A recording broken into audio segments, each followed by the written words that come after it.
Ayoko mamatay, no? What the fuck, ang lalim, no? Kasi, ako to be honest, marami pa akong pangarap sa buhay. Marami pa akong pangarap para sa pamilya ko. Marami pa akong pangarap para sa mga kapatid ko. Oh, what the fudge? Lumalalim siya. Ba't mamayak tayo? Ba't mamayak tayo? No, no! Pero to parang ano siya eh, no? Rock song. Pero bakit ganun yung mensahe binibigay mo, Philip? Sinasaktan tayo ng kanta eh, no? Sira ulo to. Damn!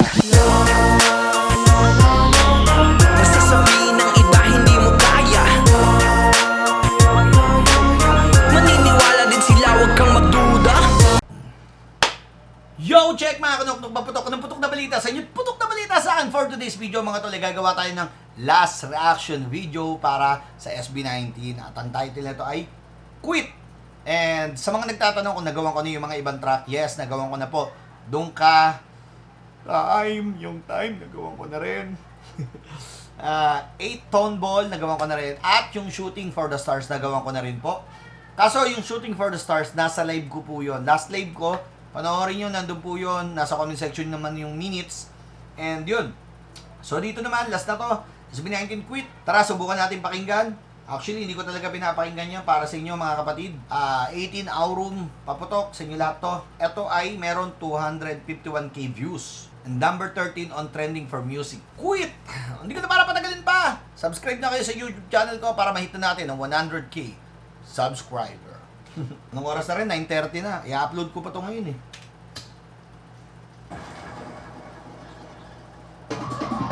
Wait. Sino yung ano? Sino yung mga ano dyan? Artist, SB19. Producer, Philip. Oh, look. And composer, Philip din. Nay, malaliman to. Pagkaganto. Lyricist, Philip. Si Philip kasi mga tol, parang ano eh. Napansin ko yung written niya kapag ka ano, naka-Philip siya. Talagang iba yung gusto niyang ipaglaban na lyricismo, topics, and genres. Something like that. Game.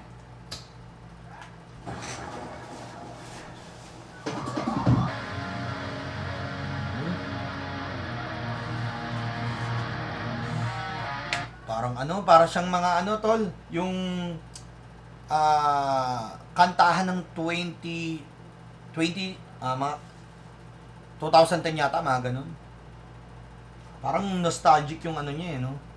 Naka-band type siya, banda, kasi electric yun pag pakinggan mo eh.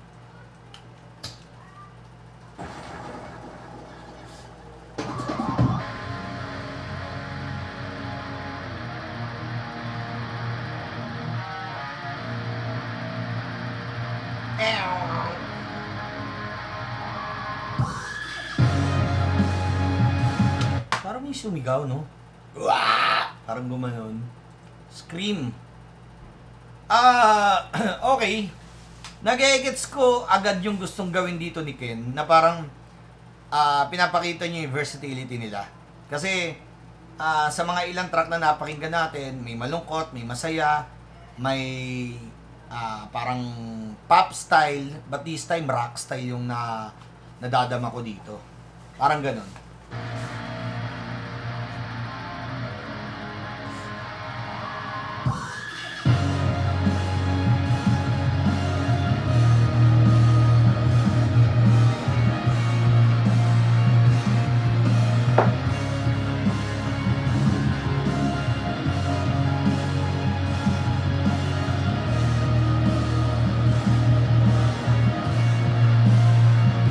Rock and roll!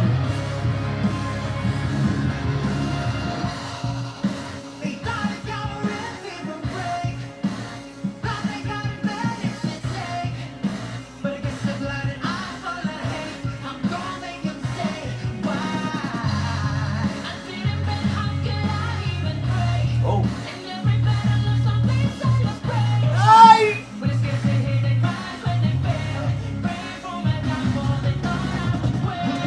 Wait. So yun yung verse. Sa pa, pakinggan pa natin ha. Copyright ako dito pero okay lang.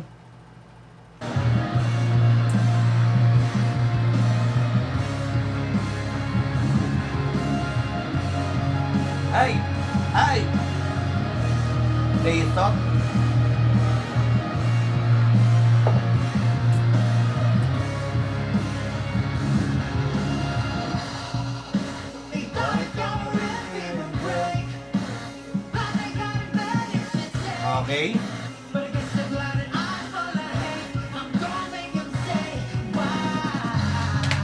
parang dun sa unang mga banata niya dito, mga tol, no? Parang pinag-iisipan siya ng ibang tao na mapapasuko siya sa pag-abot ng mga bagay-bagay. O sabihin natin pangarap natin or yung career or yung mga goal natin sa buhay, no? Kaya dito specific sa SB19, specific to dun sa ano kung ano yung career na gusto mong abutin, 'di ba? Teacher ka man, engineer, doktor, may mga times na parang may sagabal sa pag-abot nun. Okay? Possible, mga negative na tao, di ba? Ewan ko ba dyan sa mga yan, bakit talagang parang masaya sila kapag ka may napapabagsak na tao no? O eto, next tayo.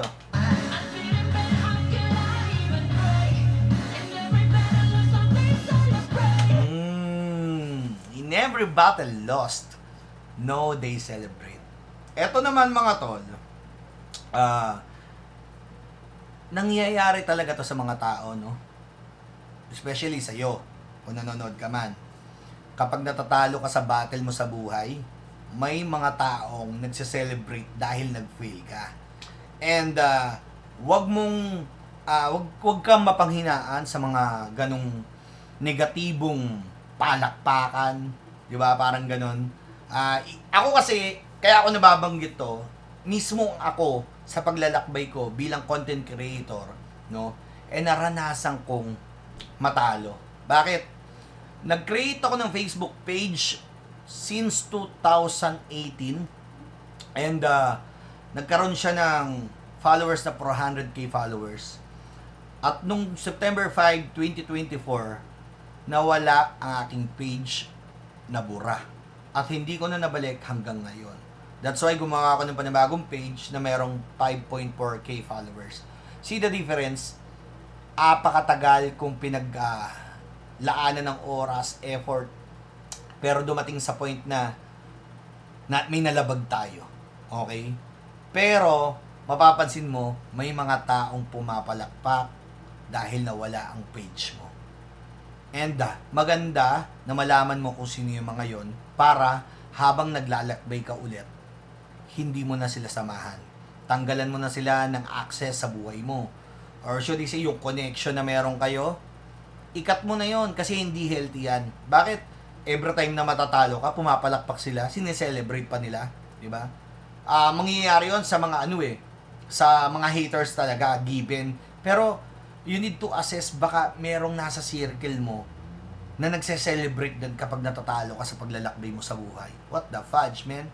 Consider na natin yung mga fake friends.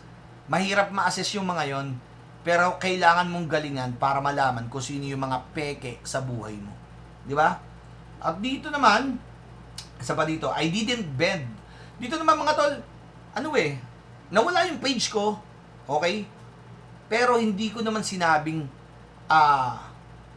bumaluktot ako. I didn't bend, no? So bakit ako masisira? Gumagawa pa rin ako ng panibagong way para lumaban sa buhay. Hindi para maglugmok, hindi para sisihin kung sino man, 'di ba? Andiyan na yan, haters, nandiyan na yung mga haters na yan. Nakaabang lang yan na magkamali ka. At nung nagkamali ako, kita ko kayo kung sino kayo. 'Di ba? Pero to parang siya no? Rock song, pero bakit ganun yung mensahe yung binibigay mo, Philip? Parang something na something na napapabounce ka, pero nahahabag ka. What the fudge, man? Hi! Ulit. Ito pa pala, no? Thought they got advantage. Kumbaga parang, inaakala nilang, nasira ka, no? O, kala nila masisira ka nila, di ba? Parang ganyan. Yun yung ginagawa nilang advantage para mas masira ka palalo. Kala nila ganun Kumbaga parang, tol, problemado si Noknok problemado. Tara, daragin pa natin para masira lalo yung pangarap niya. Puntahan natin, sabihin natin, tol, hindi ka talaga content creator, tol, tumigil ka na dyan. Di ba parang ganon? What the fudge?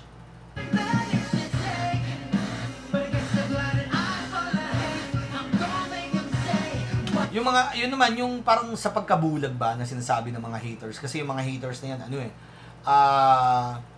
Di ba may sinasabi tayong kapag inggit, pumikit ka na lang. Di ba parang ganun eh. Ngayon, ang gustong mangyayari dito sa kantang to, parang yung revenge na gusto mong ibigay, or should I say yung kasabihan na the best revenge, no, is yung mag-success ka sa buhay. You don't need to argue with them. All you have to do is to focus to reach yung goal mo sa buhay, yung dreams mo sa buhay, para at least kapag naging successful ka, sampal na sa kanila yon, di ba?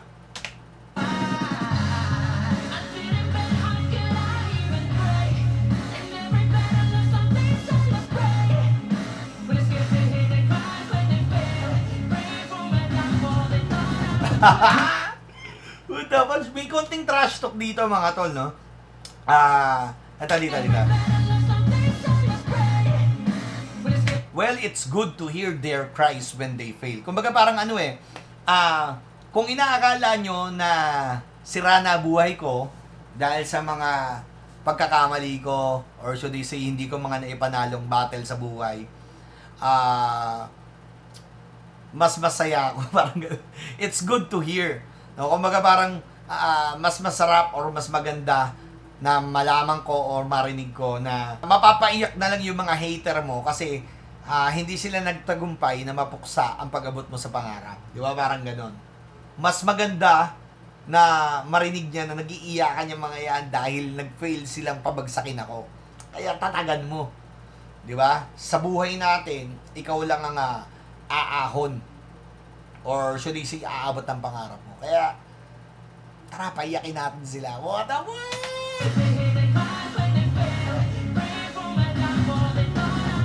Ayan, praying. What the fudge? Pinagpipray pa, no? Sana bumagsak na yan si Noknok Paputok. Sana bumagsak na yung SB19. No? They thought I would quit. Hindi! Walang titigil! Walang aatras. Whatever it takes. Sugod ng sugod sa pag-abot ng mga pangarap. Diba?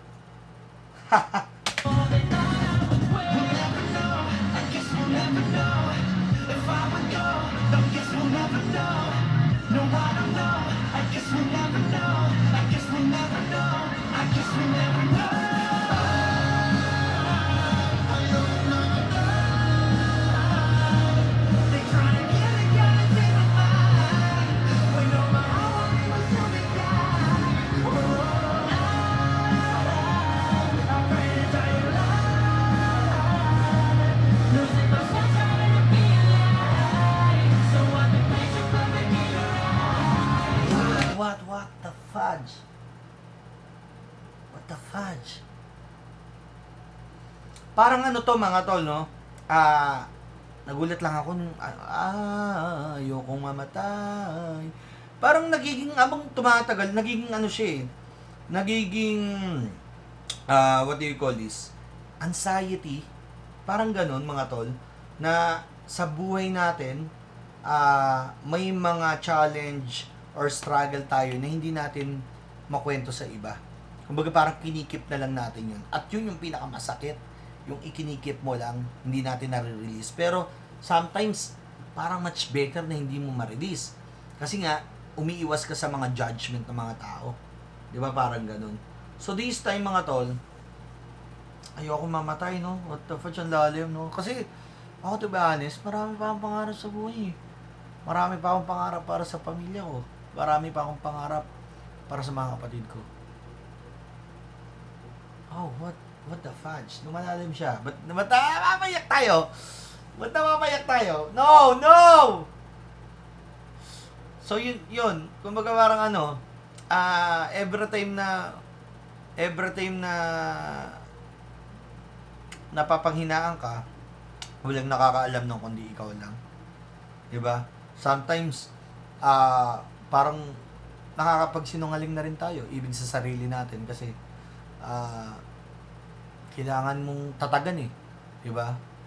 May sinabi dito na kailangan maging perfect picture tayo sa paningin mo. Kumbaga parang ano,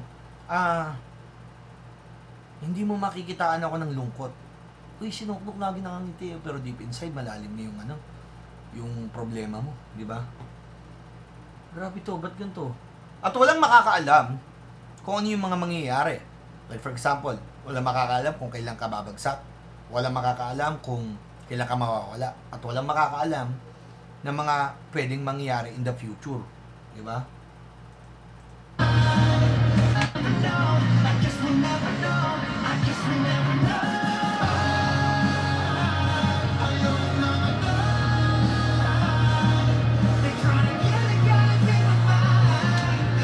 Ayun. Ito. Maganda rin to.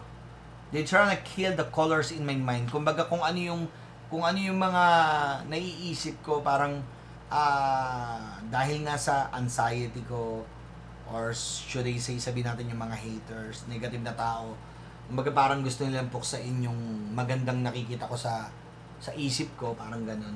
Ang gusto niya nga lang daw, eto parang when all my heart wanted was to be kind.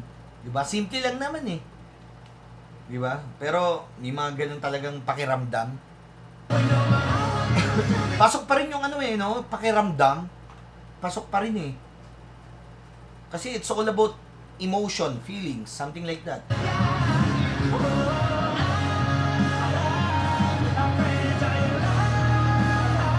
I'm afraid to die alive.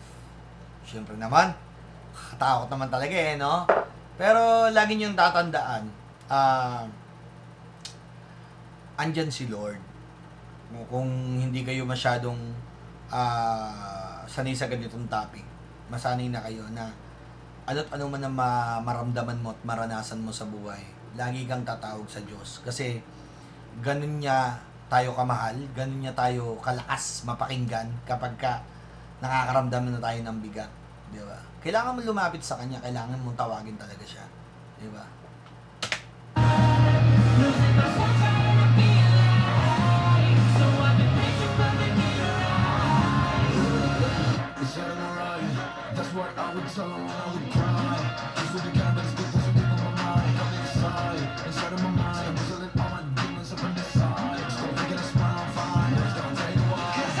Ayun o. Diba? Parang nagpe-fake smile na siya. Tapos dito may sinabing ano eh, kumbaga, asan yan? I said, I'm alright. Diba? That's what I would tell them. Kumbaga parang ano eh, ayaw mong maramdaman nila na bigat ka na.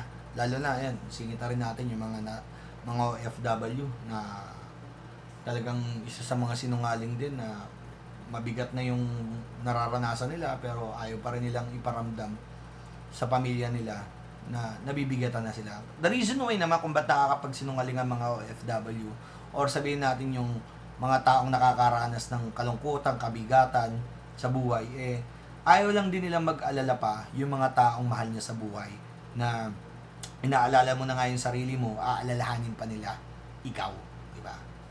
Kaya nagagawa yung mga ganung bagay. When I would cry, choose to be kind. But these people, so evil. Diba?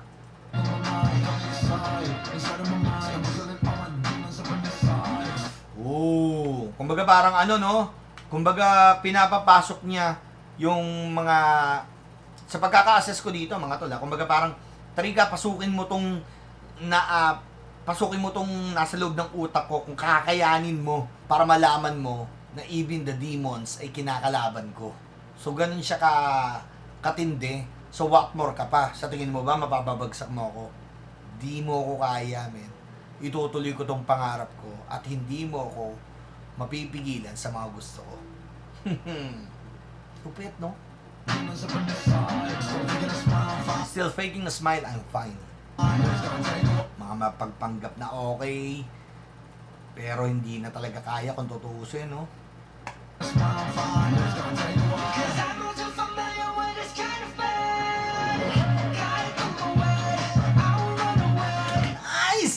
Nice, Josh!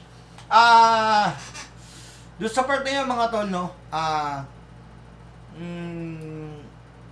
Buo loob nila eh. Buo loob.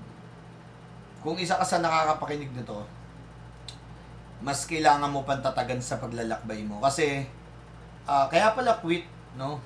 Kala ko titigil na, hindi pala mapapakwit sila, no? Parang ganon, kailangan mong tatagan dahil ikaw lang ang makakaligtas sa sarili mo. Di ba? Sa pamamagitan din ng mga prayers, syempre asking sa mga pwedeng gawin, 'di ba? What the fudge, man? Okay.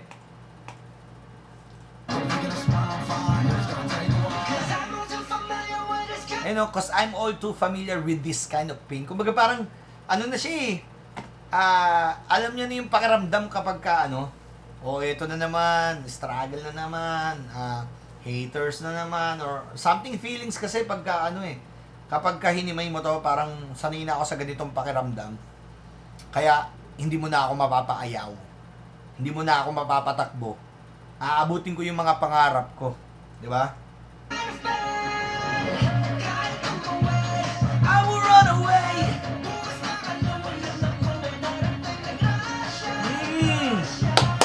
Damn, what? What the fudge?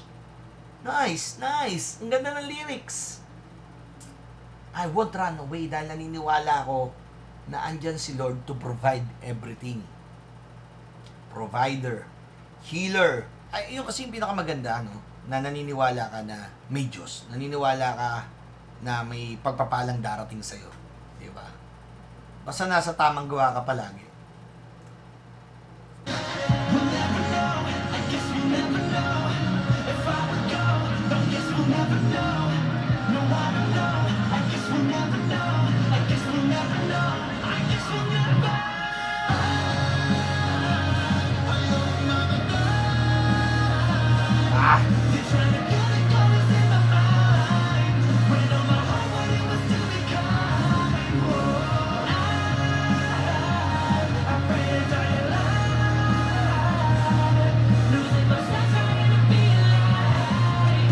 Ba't gano'n, napaparak ka pero nananakit no? Sira ulo to. Sinasaktan tayo ng kanta no? Pero you need to accept yung mga ganitong point. Kasi ito yung makakapagpatatag sa'yo. Actually, pinapakinggan ko to, parang mas pinapatatag ako nila no? Na hindi dapat tayo sumuko sa buhay. What the fudge?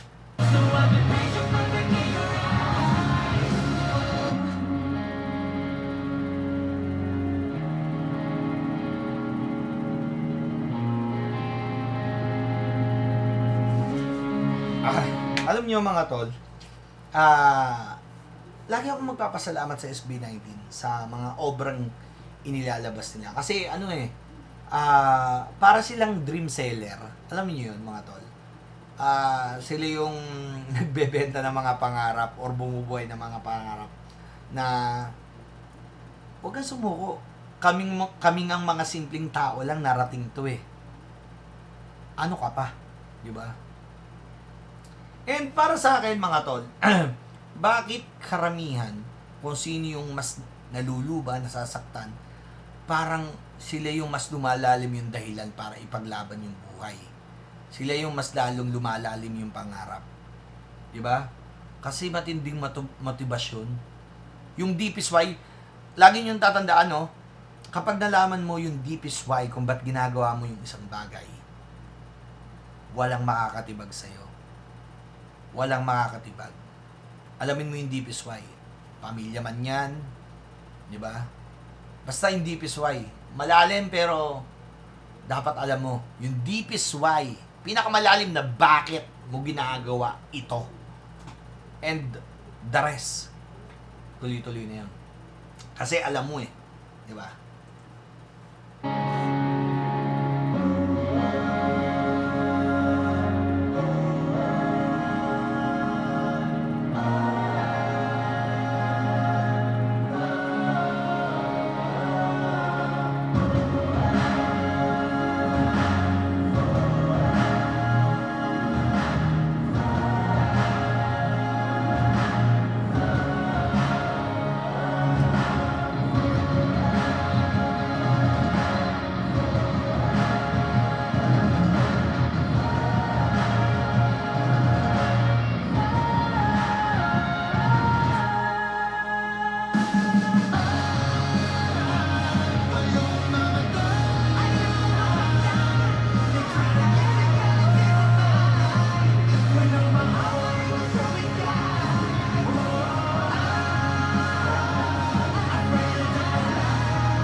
Grabe, habang tumatagal, bumibigat.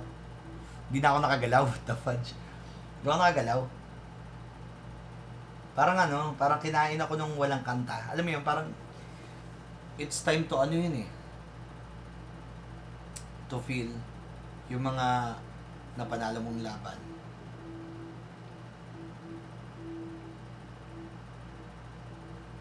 Nakakayak din. Kaya pinipigilan ko lang, gawa ng, alam nyo naman, iyakin tayo. Sa sobrang garos ko, kabaliktaran nyo ng luha ko.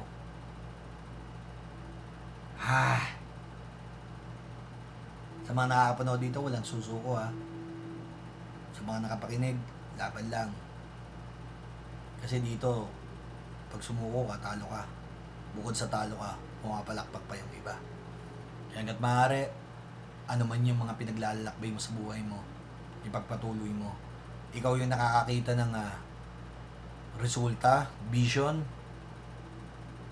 Ikaw lang din ang makakaabot niyan. May mga taong gagamitin as an instrument, binigay ng Diyos yan. Pero, kailangan mo pa rin kilusan. Alright? So, once again, hindi ko na para patagalin pa. Oh, what the heck? Solid. Congratulations sa lahat ng mga nanonood na ito at nakikinig. At alam ko na bago ang pananaw nyo sa buhay nung pinakinggan to. Kaya magpasalamat kayo sa SB19 at pasalamatan mo yung sarili mo. Once again, my name is Tok, nagpapatok na laging nagsasabing, take care, cause we care. Kapayapaan, maraming salamat sa lahat ng suporta at pagmamahal. Peace!